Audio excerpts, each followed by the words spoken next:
নমস্কার বন্ধুরা, গোপালের হেসেলে আপনাদের সবাইকে স্বাগত। আজকে সামান্য একটু কাঁচকলা দিয়ে একদম ইউনিক একটা নিরামিষ রেসিপি আপনাদের সাথে শেয়ার করছি। যারা কাঁচকলা খেতে পছন্দ করে না, এভাবে যদি রান্না করে দেন তারাও কিন্তু চেটে পুটে খেয়ে নেবে। তাই চলুন আর একটু সময় নষ্ট না করে রান্নাটা করে ফেলি। আজকে একদম ইউনিক স্বাদের একটা নিরামিষ রান্না করব।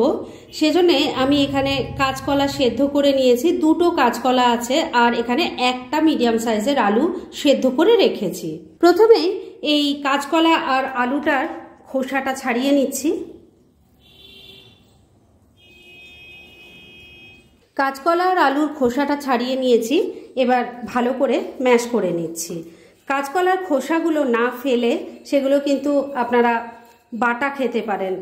এই খোসা বাটা, কাঁচকলার খোসা বাটা খেতে কিন্তু খুব ভালো লাগে। আলু কাঁচকলা ভালো করে ম্যাশ করে নিয়েছি। এবার এই প্লেটটাকে আমি কিছুক্ষণের জন্য এক সাইডে রেখে দিচ্ছি আর নেক্সট স্টেপের দিকে এগোচ্ছি। এবার একটা বাটির মধ্যে আমি কিছুটা মটর ডাল নিয়ে নিয়েছি। এই ডালটা সারা রাত জলে ভেজানো ছিল। আমি এই রান্নাটা মটর ডাল দিয়ে করছি, তবে আপনারা কিন্তু চাইলে ছোলার ডাল বা মুগ ডাল দিয়েও করতে পারেন। এবার এই ডালটা বেটে নেব, সেজন্য মিক্সির জারটার মধ্যে পুরো ডালটা ঢেলে দিচ্ছি। সমস্ত ডালটা মিক্সির জারে নিয়ে নিয়েছি। এবার এটাকে জল ছাড়া শুকনোভাবেই বেটে নিয়ে ফিরে আসছি। ডালটা দেখুন শুকনো করে বেটে নিয়েছি, আর আলু কাঁচকলা ম্যাশ করে রেখেছিলাম যে প্লেটটায়, তার মধ্যে এই ডাল বাটাটা দিয়ে দিচ্ছি। পুরো ডাল বাটাটা দিয়ে দিয়েছি। এবার এর মধ্যে সামান্য কিছু মশলা দেব। প্রথমে দিয়ে দিচ্ছি 2 চামচ আদা কাঁচা লঙ্কা বাটা, দিয়ে দিচ্ছি অল্প হলুদের গুঁড়ো, দিয়ে দিচ্ছি অল্প একটু গরম মশলার গুঁড়ো, স্বাদ মতো নুন দিয়ে দিচ্ছি। ব্যাস, এর মধ্যে কিন্তু আর কোনো রকম মশলা পড়বে না। এবার সবকিছু খুব ভালো করে হাত দিয়ে মেখে নিতে হবে। বন্ধুরা, আপনারা আমার রেসিপি দেখার সাথে সাথে আমার ফেসবুক পেজ গোপালের হেসেল, তাতেও ভিজিট করতে পারেন। ডেসক্রিপশন বক্সে লিংক দেওয়া আছে। সবকিছু খুব ভালো করে মাখা হয়ে গেছে। আর এখানে একটা ছোট্ট টিপস দিয়ে রাখি, এটা মাখতে গিয়ে যদি দেখেন এটা খুব বেশি নরম লাগছে, আর এটা তখনই হবে যদি ডালটার মধ্যে জল দিয়ে বাটেন, না হলে কিন্তু এটা হবে না। যেমন দেখুন, আমার একটুও কিন্তু নরম হয়নি। এই ধরনেরই কিন্তু মিক্সচারটা হবে। তবুও বলে রাখছি, যদি আপনাদের দেখেন যে নরম হয়ে গেছে, তাহলে 1 চামচ বা 2 চামচ বেসন দিয়ে এর সাথে ভালো করে মেখে নিয়ে অ্যাডজাস্ট করে নেবেন। যাই হোক, এবার এই প্লেটটাকে আমি কিছুক্ষণের জন্য এক সাইডে রেখে দিচ্ছি আর ওভেনে কড়াই গরম করে ফিরে আসছি। এবার মূল রান্নাটা শুরু করছি। সেজন্য কড়াইয়ে তেল গরম করে নিয়েছি, আর মিক্সচারটা যেটা তৈরি করে রেখেছি তার থেকে ছোট ছোট করে ফুলুরির মতো করে দিয়ে দিচ্ছি। প্রথম ব্যাচের ফুলুরিগুলো দেখুন ভাজার জন্য বসিয়ে দিয়েছি।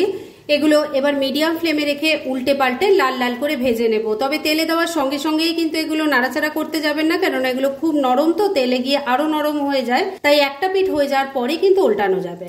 প্রথম ব্যাচের ফুলুরিগুলো উল্টে পাল্টে লাল লাল করে ভেজে নিয়েছি।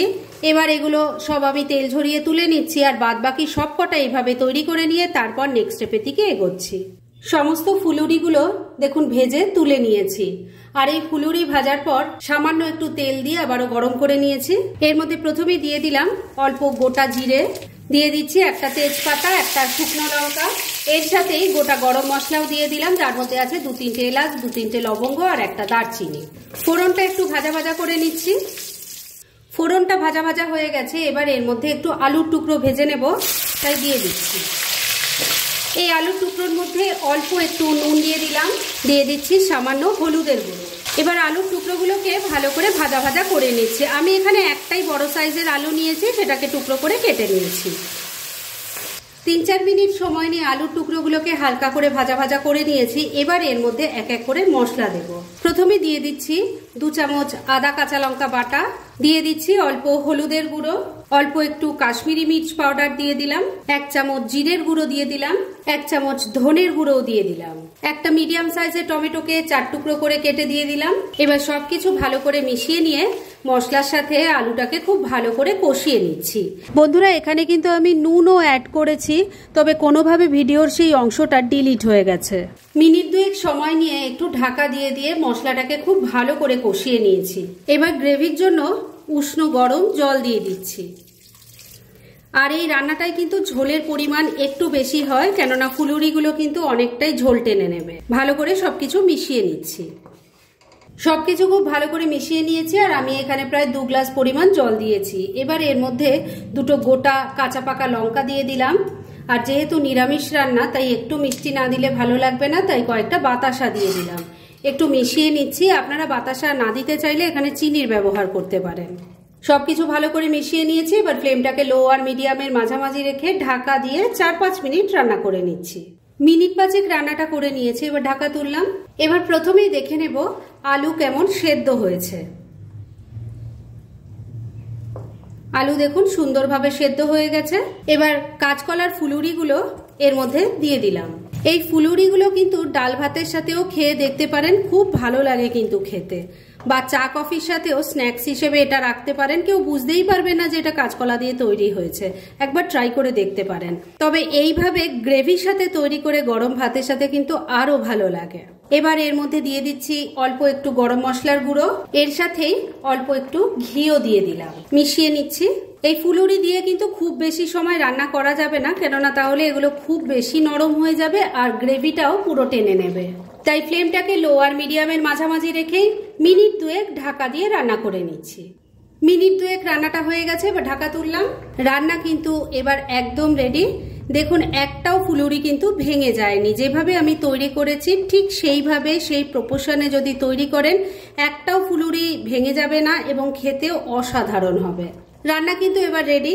গ্যাসটা বন্ধ করে দিলাম। এবার মিনিট খানেকের জন্য স্ট্যান্ডিং টাইমে একটু ঢাকা রেখে দিচ্ছি আর তারপর সার্ভ করে আপনাদের দেখাচ্ছি। ফ্রেন্ডস, আমার আজকের এই দুর্দান্ত স্বাদের ইউনিক কাঁচকলার রেসিপি একদম রেডি হয়ে গেছে এবং আমি সার্ভ করে দিয়েছি। ভীষণ ইজি একটা রেসিপি, কিন্তু যেভাবে আমি তৈরি করেছি ঠিক সেইভাবে স্টেপ বাই স্টেপ যদি আপনারা রান্না করেন এটা খেতে কিন্তু অসাধারণ হবে। তাই দেরি না করে পারলে এটা আজই একবার ট্রাই করে ফেলুন আর তারপর কেমন লাগলো সেটা প্লিজ কমেন্ট করে জানাবেন। এরকম ধরনের অনেক ভালো ভালো নিরামিষ রান্নার রেসিপি আপনারা গোপালের হেসেল সার্চ করলেই পেয়ে যাবেন, যার মধ্যে থেকে কিছু কিছু আমি সাজেস্টেড বক্সেও দিয়ে দেবো, সেখান থেকেও আপনারা দেখে নিতে পারেন। তাই গোপালের হেসেল অবশ্যই ভিজিট করুন। আর আপনারা কেমন ধরনের রেসিপি চাইছেন সেটাও কিন্তু আমাকে জানাতে পারেন। আমি চেষ্টা করব সেসব রেসিপিগুলো আপনাদের সাথে শেয়ার করার। আর আমার আজকের এই রেসিপি যদি আপনাদের ভালো লাগে আর ইউজফুল বলে মনে হয় তাহলে যারা এখনো আমার চ্যানেলটাকে সাবস্ক্রাইব করেননি তারা প্লিজ সাবস্ক্রাইব করুন। তাহলে আজকের মতো এখানেই শেষ করছি। পরদিন আবার এরকমই কোনো ভালো রেসিপি নিয়ে চলে আসবো। আপনারা সবাই খুব ভালো থাকুন, সুস্থ থাকুন।